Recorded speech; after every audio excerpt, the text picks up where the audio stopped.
Ahojte, dnes si ukážeme, ako na obťahovanie a leštenie vášho nožu.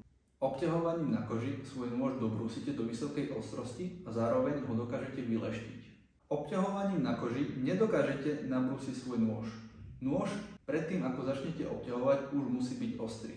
Dôvod, prečo obťahovaním nenabrúsite svoj nôž, je to, že na koži neodstraňujete veľa materiálu. Obťahovanie na koži je teda už ako posledný krok. Týmto procesom sa zarovnávajú iba malé nerovnosti, ktoré vznikli pri brúsení. Výhodou obťahovania je to, že dokážete svoj nôž priviesť do vyššej ostrosti a zároveň dokáže zostať ostrejší dlhšiu dobu.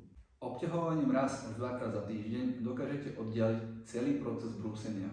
Obťahovanie sa dá robiť na rôznych materiáloch, ale najbežnejším a najpoužívanejším spôsobom je obťahovanie na koži. Nech už obťahujete na akomkoľvek materiáli, technika vždy ostane tá istá. A teraz už prejdeme k obťahovaniu samotnému. Výsledok obťahovania môžete vylepšiť použitím obyčajnej pasty alebo diamantovej pasty. Tieto pomôcky pridávajú koži alebo materiálu, na ktorom brúsite, vyššiu zrnitosť, vďaka čomu dokážete obťahovanie dokončiť skôr. Teraz prejdeme k samotnému nanášaniu pasty na kožu.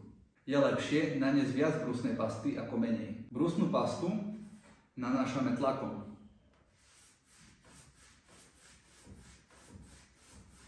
Po aplikovaní brúsna pasta ostane na koži aj niekoľko týždňov, samozrejme záleží na tom, ako často obťahujeme.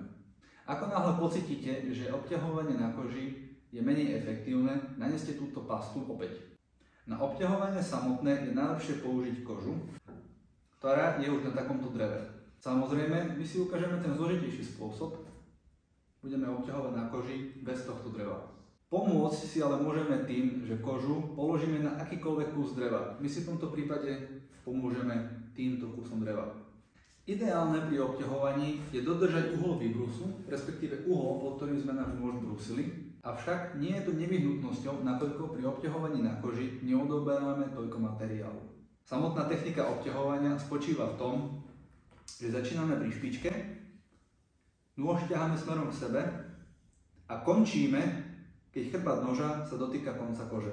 Smerom naspäť nejdeme proti koži, nakoľko by sme ju mohli poškodiť, ale nôž otočíme a ťaháme smerom od seba.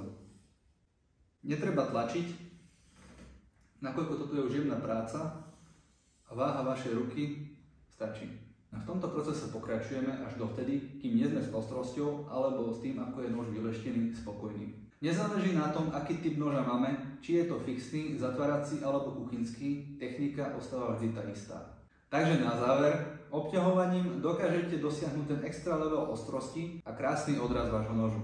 Takže tak, ako sme si už povedali na začiatku, predtým ako začnete obťahovať, je dôležité, aby váš nôž bol správne a dobre nabrúsený. Brúsenie samotné si ukážeme v ďalšom našom videu.